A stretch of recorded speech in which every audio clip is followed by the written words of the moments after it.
ఈ విధంగా అనేక జీవిత వాస్తవాలు వెల్లడి చేస్తూ మానవత్వానికి బాసటగా నిలిచి 70 ఏళ్ళు నిరాఘాటంగా ప్రపంచాన్ని చుడుతూ బహుజనం అంటే ఏదో అప్రెస్డ్ డిప్రెస్డ్ కాదు అనేక మంది కాదు బోధ చేశారు.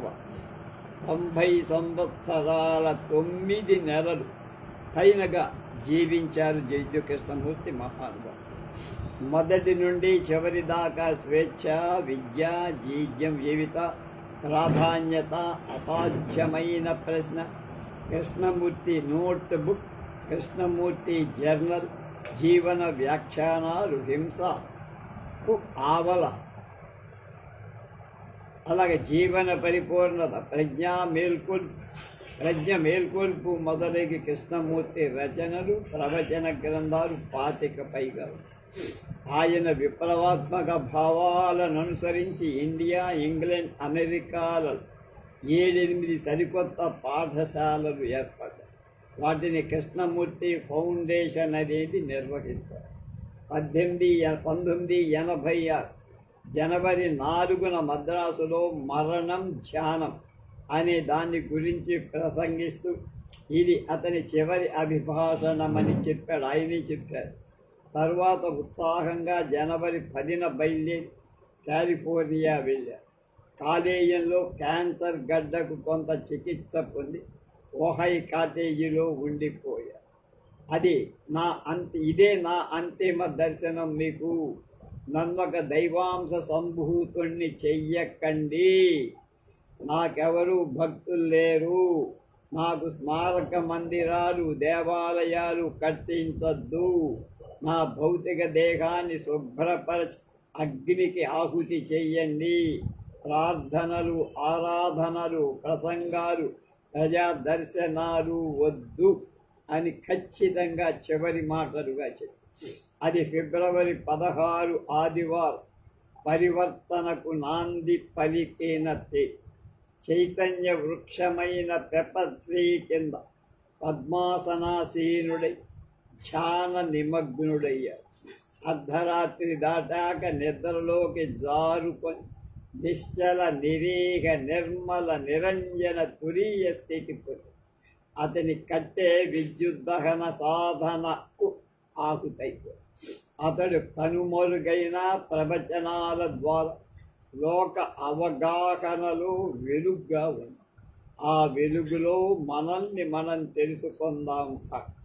భారతీయుల కన్నబిడ్డ, ఆంగ్లేయుల ముద్దు బిడ్డ, అమెరికన్ల గారాబు బిడ్డ, ప్రపంచపు పెద్ద బిడ్డ, జీవన దర్శన స్ఫూర్తి, వసుధైక కుటుంబ దీప్తి, తాత్విక యుగ చక్రవర్తి అతడి జిడ్డు కృష్ణమూర్తి అని ఇంజనీర్గా చాలా బాగా. పరివర్తనం వ్యక్తి హృదయంలో ప్రారంభం కాదు. గాయపడకుండా ఉండటం అనేది కౌశలం.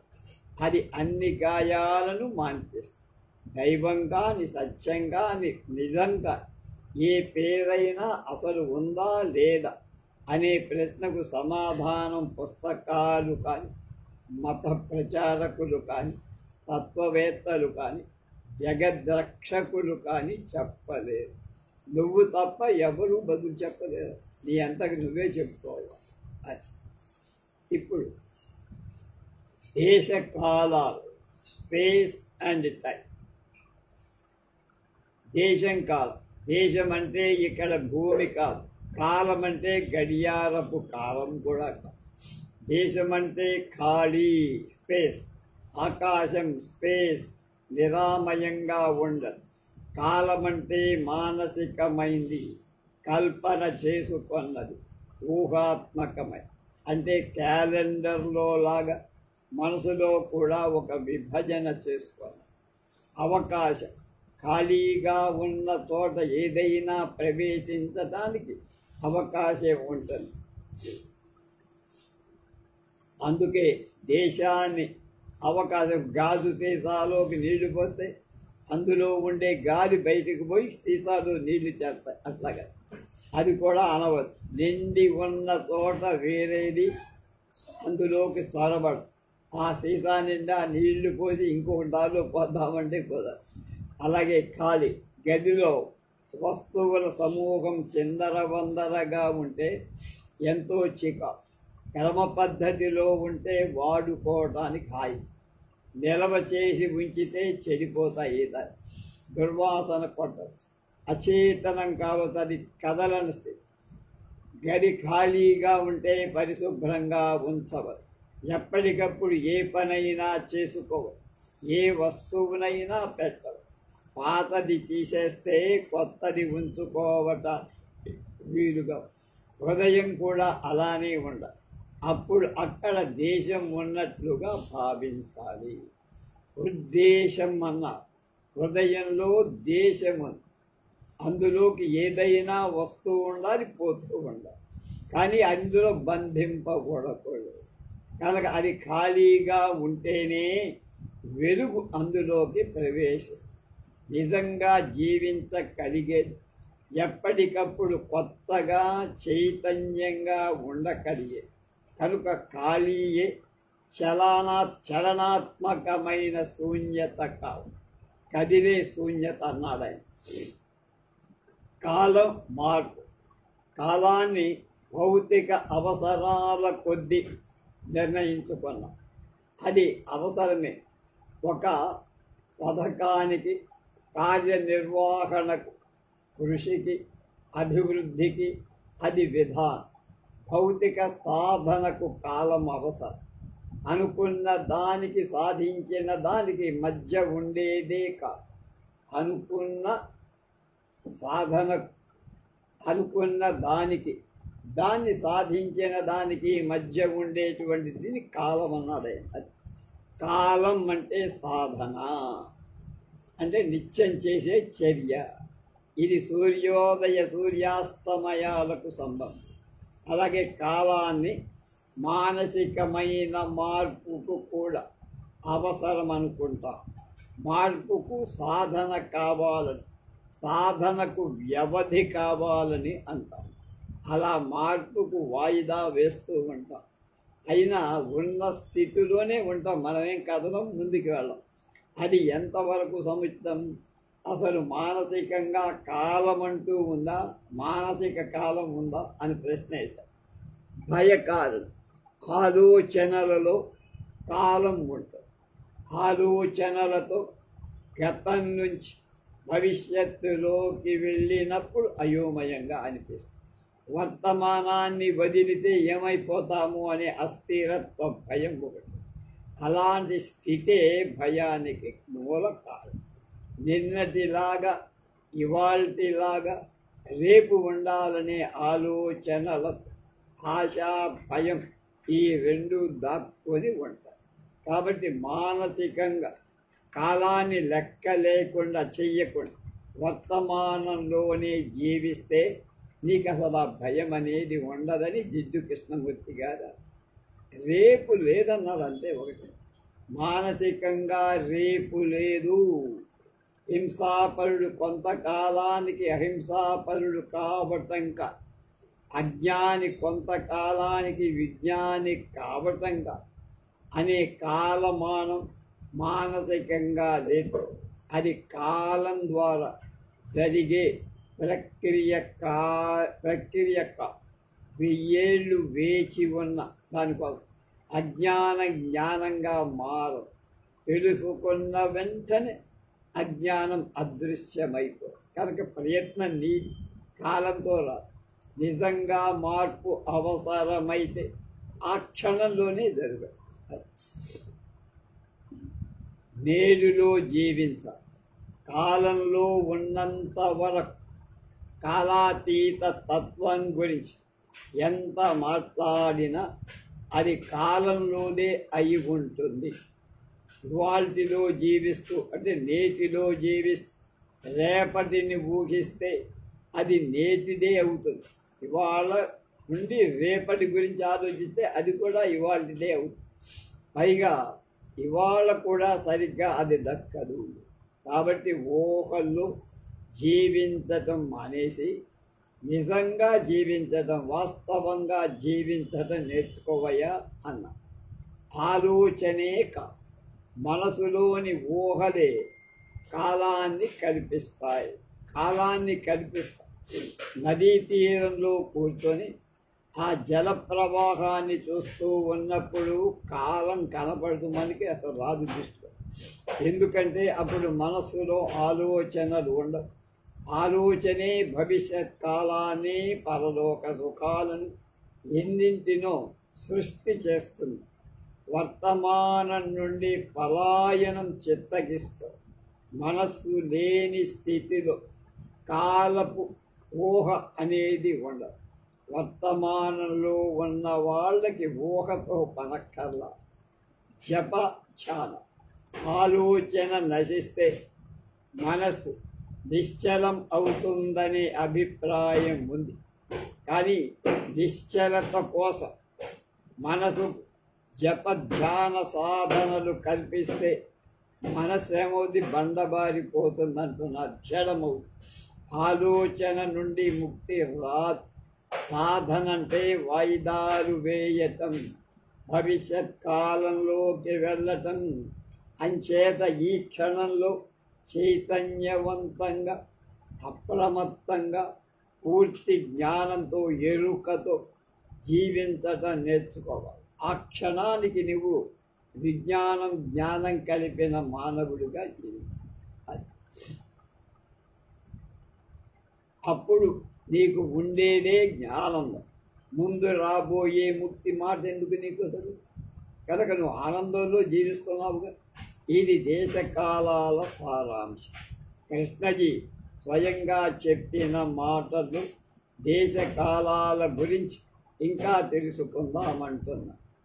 దేశకాలాలు, కాలం ఆలోచనలు భయాలకు మారుతాయి. భయాన్ని కలిగించేదేమిటి? కాలం. ఆలోచన భయాన్ని కలగచేస్తున్నాయి. కనుక నిన్న, రేపు అనే విధంగా కాలం భయపెడుతుంది. రేపు ఏదైనా జరగవచ్చనే భయం నీలో ఉంది. ఉద్యోగం పోతుందో, సాగు మూడుతుందో, మొగుడు కానీ పెళ్ళాం కానీ లేచిపోతారో, అదే గతంలో వచ్చిన జబ్బు వస్తుందో, బాధ వస్తుందో, యాక్సిడెంట్ అవుతుందో, ఏదో ఒకటి మరి. ఇలాంటి చోట్ల కాలం అనేది ప్రవేశిస్తుంది. రేపు నా పక్కన వాడు ఏమంటాడు అనే దానిలో కాలం ఇమిడి ఉంది. కొన్నేళ్ల క్రితం చేసింది ఎలానా దాచాను అనే దానిలో కాలం ఉంది. అతి రహస్యంగా ఉన్న తీరని కోర్కెల వల్ల నాకు భయంలో కాలం ఇమిడి ఉంది. జీవితం చివరలో వచ్చేది మరణ భయం. అది ఎక్కడో ఏమూడో దాగి ఉంది. అదంటే భయం. కనుక కాలంలో భయం, ఆలోచన రెండు దాక్కును. ఆ ఆలోచన లేకపోతే కాలం లేదు. నిన్న జరిగిన దాన్ని గురించి ఆలోచించడం, మళ్ళీ రేపు జరుగుతుందేమో అని భయపడటం, ఇదే కాలాన్ని కలగచేస్తుంది, భయాన్ని సృష్టిస్తుంది. కాలం భౌతికం, మానసికం. ఏదో లెక్కల ప్రకారం కాకుండా కాలాన్ని గురించి చింతించగలమా? మనం కాలాన్ని సాధనంగా వాడగలమా? కానీ దానిలో అర్థం ఉందా లేదా? కాలం ఊహాత్మకం అయిందంతా వృధా. కనుక ఊహ ఉందంటే అదంతా వేస్ట్ అన్నారు. కనపడేదాన్ని, మానసికమైన దాన్ని సాధించడానికి మనం కాలాన్ని సాధనంగా వాడుతున్నాం.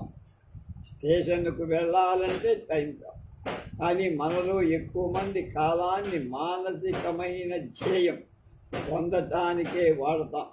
ధ్యేయాలు ఒకటి కాదు, అనేకం ఉన్నాయి. మనం సాధించాల్సిన దాన్ని అవరోధం వస్తే మనకు కాలం గుర్తొస్తుంది. విజయవంతం కావడానికి మధ్య వ్యవధి ఉంటే అప్పుడు కూడా కాలం గుర్తు. ఉన్న స్థితికి కానున్న స్థితికి మధ్య ఉన్న దేశం, స్పేసే కాలం. మళ్ళా ఇప్పుడున్న స్థితికి రాబోయే స్థితికి మధ్య ఉండేటువంటి అంతరం దూరం అదే కాలం. గమ్యానికి వెళ్ళటానికి మొదలు పెట్టడమే కాలం అన్నాడు ఆయన. భౌతికంగానే కాక మానసికంగా కూడా కార్యకారణత్వాన్ని కాల వ్యవహారమే అంటాం. కారణానికి కార్యానికి మధ్య గల వ్యవధిని కార్యానికి జరిగే పని మధ్య గల వ్యవధిని కాలం. కానీ వ్యవధి అంటూ ఉందా? ఒక రుగ్మతకు సంబంధించిన కార్యం కాలం ద్వారా వేరు కావు. అది కూడా క్యాలెండర్ కాలమే, క్రానలాజికల్. అయితే మానసికమైన కార్యాన్ని మధ్య తేడా వ్యవధి ఉందా? కారణం కార్యం ఒకే ప్రక్రియ ప్రాసెస్ కాదా? కారణం కార్యం మధ్య వ్యవధి ఉందా అంటే లేదు. ఈరోజు అనేది నిన్నటికి కార్యం, రేపటికి కారణం. ఇదంతా ఒక విధానం, ఒక ప్రాసెస్లో జరుగుతుంది. అంతరాయం లేకుండా అది ప్రవహిస్తూనే వేరే కాదు. కారణం కార్యం మధ్య స్పష్టమైన విభజన రేఖ లేదు. కానీ ఆంతరికంగా మనం వాటిని వేరు చేసుకుంటాం. ఏదో కావాలనో ఏదో సాధించాలనో లేనిది కావాలనో నేను ఇది కావాలి అను ఊహ దాంతో పెరుగుతుంది. ఇది కావాలంటే నాకు టైం కావాలి, మానసిక అవసరాలకు క్యాలెండర్ కావాలంటున్నాం కదా. నేను అజ్ఞానిని, నేను జ్ఞానిని కావాలి. అజ్ఞానం జ్ఞానంగా మారటం అనేది అజ్ఞానంలోనే ఉంటూ ముందుకు పోవటమేగా అది వచ్చేదాకా. ఎందుకంటే అజ్ఞానం ఎన్నటికీ జ్ఞానంగా మారదంటున్నారు జిడ్డు. లోభత్వం ఎన్నటికీ ఉదారంగా మారదు. లోభి ఉదార స్థిరం అంటే విపరీతంగా దాన ధర్మాలు చేయటం జరగదు. ఏదో కావటం అనే విధానం అజ్ఞానమే. ఏదో సాధించాలి, అది పొందాలి అనేటువంటిదంతా కూడా అజ్ఞానం. కాలం, నిర్ణయాలు, కాలాతీత తత్వం, వ్యావహార రీత్యా కాలాన్ని బట్టి కొన్ని నిర్ణయాలు తీసుకుంటాం. అలాగే కాలాతీతమైన దాని ప్రభావం కాల పరిమాణంతో నిర్ణయిస్తే కాలపరంగా చేసినట్టేనా? మళ్ళీ కాలాతీతమైన దాని ప్రభావాలు కాల పరిమాణంలో స్కేల్లో నిర్ణయిస్తే కాలపరంగా చేసినట్లేగా. కాలం గురించి తీసుకున్న తీర్పు లాగానే ఉంటుంది కదా. కాలం అంటే మనం ఏమనుకుంటున్నాము అర్థమైతే కాలాతీతమైంది ఉండటానికి సాధ్యం కాకపోవచ్చు. కానీ కాలాతీతమైన దాన్ని గురించి చర్చించడం మనకు సాధ్యమా? అది మనకు ఎదురైనా ఎరుకైనా దాని గురించి మాట్లాడగలమా? మాట్లాడి మన అనుభవం మాట్లాడితే మన అనుభవం కాలాతీతంగా ఉంటుందా అంటే ఉండదు. దాని గురించి ఎప్పటికీ మాట్లాడలే. కాలం ద్వారా దాన్ని ఒకరి నుండి ఒకళ్ళకి అందించగలిగితే కాలం ద్వారా తప్ప వేర్వేరు విధానంగా అందచేయటానికి వీలు కాకపోతే అప్పుడు కాలాతీతం అంటాం. అంటే అవగాహనకు రాదు. కాలం లేనప్పుడు మనకు కాలాతీతమైన స్థితి లభిస్తుంది. కాబట్టి అసలు కాలం అంటే ఏమిటో ముందు తెలుసుకుంటే కాలాతీతం. ఒకే కాలంలో ఒకడు రెండు వేరు చోట్ల ఉంటాడని ఒకే కాలంలో ఒక చోట కొన్ని గంటలు, మరో చోట కొన్ని నిమిషాలు ఉంటారు. కాలం అంటే ఏమిటి? ఆలోచన పరుడు ఒక చోట ఉన్నవాడు ఆలోచన అనేక చోట్ల తిరగలుగుతుంది, తిరుగుతుంది. నేను ఆ విధానం గురించి ఇక్కడే మాట్లాడతానులా. ఒకేసారిగా ఒక భౌతిక మానవుడు పరస్పరం దూరంగా ఉన్న రెండు స్థానాలలో ఉండటం గురించి, ఒకటే రెండు స్థానాల్లో ఎలా ఉంటాడో చెప్తారు. ఇక్కడకు మనకి ముఖ్యమైనది ఏమిటి? కాలమే, టైం. నిన్న ఈ రోజును రేపటి మార్గంగా వాడిందనుకో, అంటే గతం వర్తమానం ద్వారా భవిష్యత్తుకు పోయింది అంటాం కదా. ఇది ఒకే కాల గమనం, మూడు విధ గమనాలు కావు కనుక ఇది నిన్న ఇవాళ రేపు అనేది కాదు, ఒకే కాల గమనం వెళ్తోంది. అట్లా అంటే మనసే కాలం. కాలం మనకు క్యాలెండర్ ప్రకారం మానసికంగా కూడా తెలుసు. పెరుగుదల కానీ మరొకటి కానీ కావటం కానీ తెలుసు. విత్తు చెట్టుగా వృద్ధి చెందడం మనం మానసికంగా మరొకటి అయ్యే ప్రక్రియ తెలుసు. పెరుగుదల స్పష్టమైంది కనుక దాని ప్రస్తుతానికి ప్రక్కనే ఉంచుదాం. మానసికంగా మార్పు చెందటంలో కాలం ఇమిడి ఉంది అంటున్నారు కృష్ణమూర్తి. నేను ఇది కాబట్టి అది కావటం అనే దానిలో కాలం సాధనం కాదన్నాడు, మార్గంగా కూడా ఉంది. గతంలో ఉన్నదేదో ముందు కూడా కాబోతోంది. ఈ ప్రక్రియ మనకు బాగా తెలుసు కనుక ఆలోచనే కాలం. గతంలో ఉన్న ఆలోచన ముందు ఈ విధంగా ఉండాలనే ఆలోచన ఒక ఆదర్శంగా మారుతుంది. కాలం యొక్క ఫలితమే ఆలోచన. ఆలోచన ప్రక్రియ లేకపోతే కాలం లేదు కనుక మనసే కాలాన్ని తయారు చేస్తోంది. కనుక మనసే కాలం. కాలం ఆలోచన. కాలాన్ని సృష్టించేది మనసు, కాలాన్ని వాడేది మనసు. అది విస్పష్టమైనది. మానసిక ప్రక్రియ లేకుండా కాలం లేదు. మనసు అధిగమించిపోవటానికి వీలుందా? మనసు దాటి ఆలోచనకు సంబంధం లేని స్థితి ఉందా? అది మనం ముందు కనుక్కో. ప్రేమ అనేది ఆలోచన. మనం ప్రేమించే వారిని గురించి ఆలోచించవచ్చు. అవతలి వారు లేనప్పుడు వారిని గురించి ఆలోచిస్తాం, లేదా వాళ్ళ రూపము వాళ్ళ చిత్రము కలిగి విడిగా ఉండటం ఆలోచనకు కారణము. ఆలోచన కాలబద్ధమై కాలం యొక్క బంధించే గుణం నుండి కాలం బంధిస్తుంది. ఆ గుణం నుంచి స్వేచ్ఛ పొందడం సాధ్యమా అని అడుగుతున్నావు. ఆలోచన చేసే సృష్టి.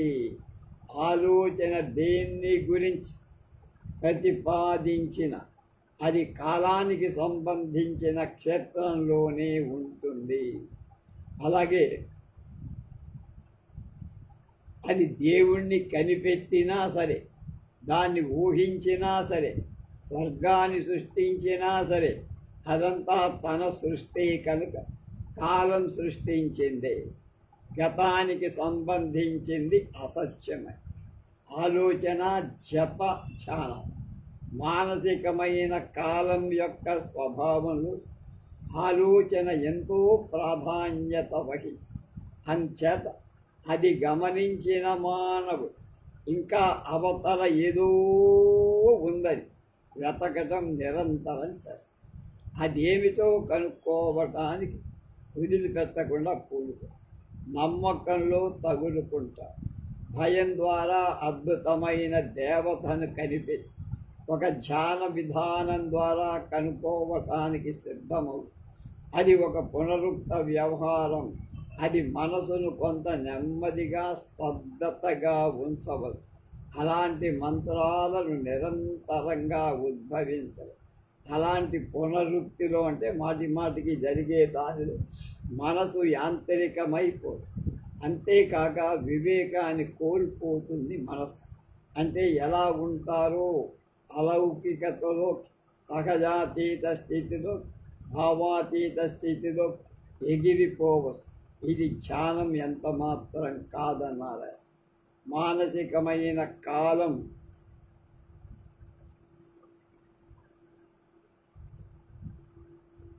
రేపు. కాలం అనేది మొసలితనం, కాలం అనేది దుఃఖం. కాలం లక్ష్య పెట్టదు. గడియారం ప్రకారం క్రమానుగత చరిత్రం కాలము అది ఉండాల్సిందే.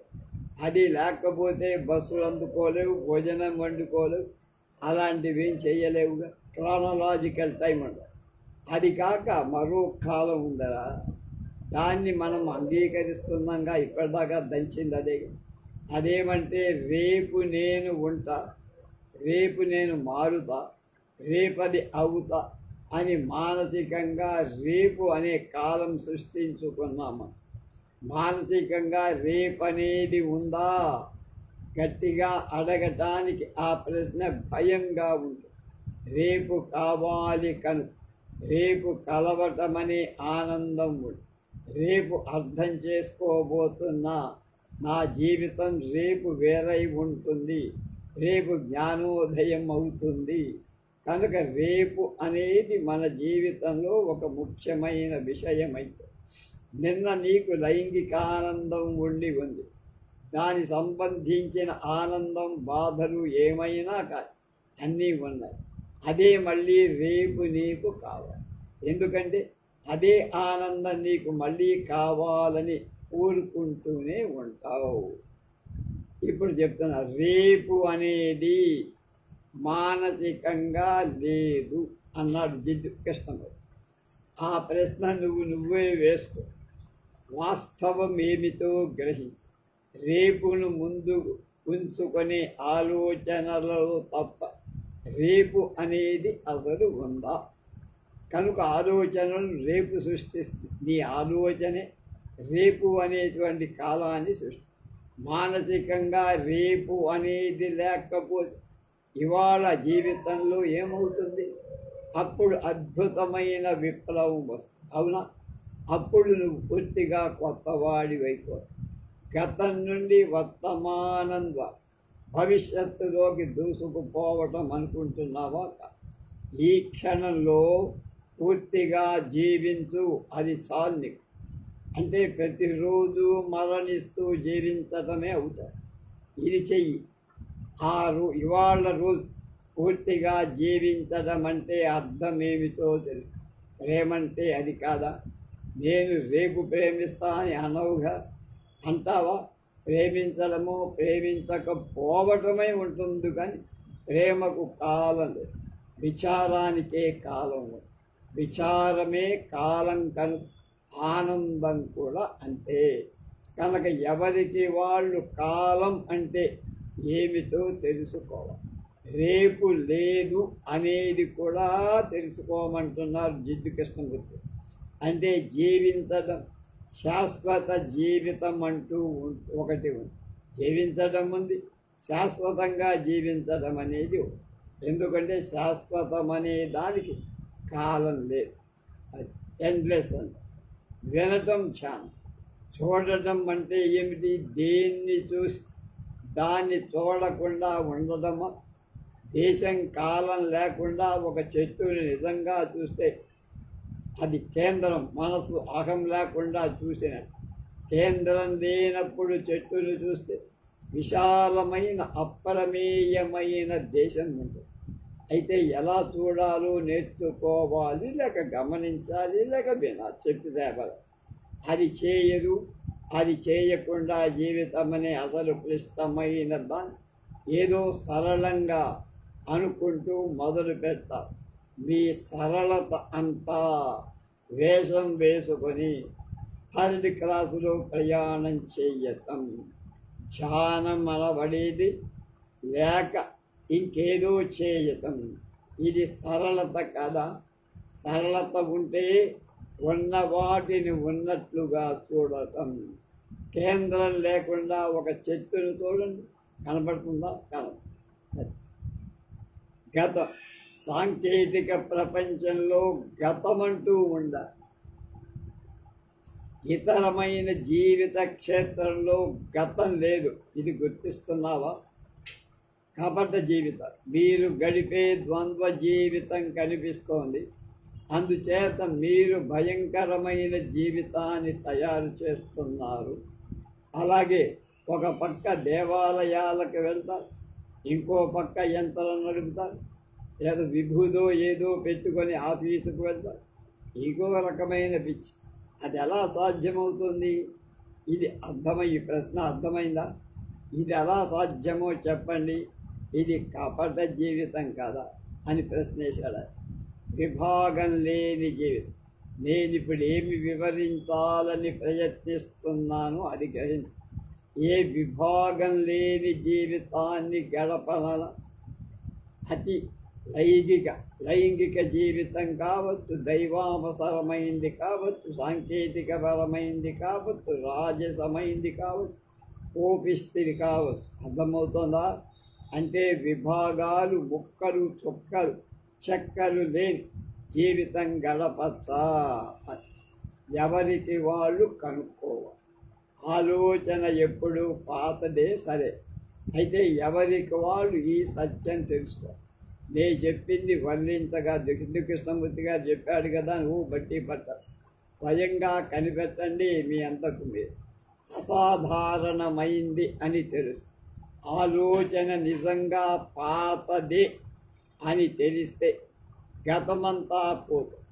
శంకరుడు, బుద్ధుడు, క్రీస్తు ఎవరు చెప్పిందైనా సరే మొత్తం ఎగిరిపోతుంది. నీ దగ్గర ఏం మిగలదు పోదా అది. కానీ అది కనుక్కొని ప్రయత్నించవు. అసలు కనుక్కోవటానికి నీకు లేదు, అసలు కనుక్కోవాలని నీకు లేదు. చిలక పలుకులు పనికిరావు అబ్బాయి. అయ్యలారా, అర్థమైందా? ఆలోచన ఎప్పుడు పాతదే. జాగ్రత్తగా వినండి, అనుసరించండి. ఆదిశంకరుడు పాత చిలుక ఏదో చెప్పాడు. అతని ఆలోచన ఎప్పుడో పాతబడింది. అర్థమవుతోందా? కనుక అతడు చెప్పింది ఎప్పటికీ వర్తమానంది కాదా, ప్రస్తుతానికి చెల్లదు. అతడు నిన్నదేదో కొంత మాటలతో వల్లించాడు, విన్నదేదో. అలాగే మీరు అతను చెప్పింది వల్లిస్తారు. కానీ ఆలోచన ఎప్పుడూ కొత్తది కాదు. ఈనాడు ప్రతిరోజు జీవించడం చురుకైన వర్తమానం. అది ప్రస్తుతం క్రియాత్మక. కనుక ప్రస్తుతం ఉన్న చురుకుదనాన్ని గతంతో అర్థం చేసుకోవటానికి ప్రయత్నిస్తే ఆలోచన అవుతుంది. మళ్ళా ప్రస్తుతం ఉన్న చురుకుదనాన్ని గతంతో అర్థం చేసుకోవటానికి ప్రయత్నిస్తే అది ఆలోచన. అలాగ ఆలోచనలతో ఎన్నటికీ అర్థం చేసుకోలేదు. కనుక విభజన ఏర్పడుతుంది, డివిజన్. అప్పుడు జీవితం ఘర్షణమయం అవుతుంది. రేపు గడపాల్సిన వర్తమాన జీవితం ఎలా గడపాలి అనే దాని గురించి చెప్తారు, తెలుసుకో.